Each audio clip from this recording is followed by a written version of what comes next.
400 টাকা কেজি। আসসালামু আলাইকুম। আমি আছি নরসিংদী জেলার রায়পুরা উপজেলার আমাদের ঐতিহাসিক রহমতগঞ্জ রাধাগঞ্জ বাজার, পশ্চিম বাজার, শত বছর পুরাতন বটগাছের নিচে ফলের দোকানের সামনে। আমি এই ফলের দোকান থেকে আপনাদেরকে ফলের মূল্য জানিয়ে দিব। আসসালামু আলাইকুম। আপেল কত টাকা কেজি বেচতেছেন? 300 টাকা কেজি আছে, 340 টাকা। 300 টাকা কেজি এটা, 300 টাকা, 340 টাকা। আর উপরেরটা 340 টাকা। এটা কি আম? রূপালী, রূপালী কত কেজি? রূপালী 70 টাকা, 70 টাকা। এটা 150 টাকা।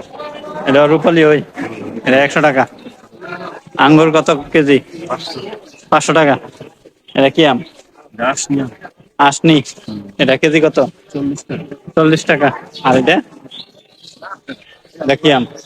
রূপালী ওই, 70 টাকা। আর ড্রাগন ফল তারপর আছে 40 টাকা, 140 টাকা কেজি। আর মালটা কেজি কত?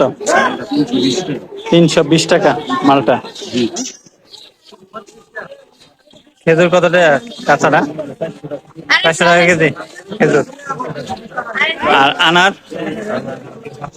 500 টাকা কেজি। কাঁচা খেজুর 400 টাকা কেজি।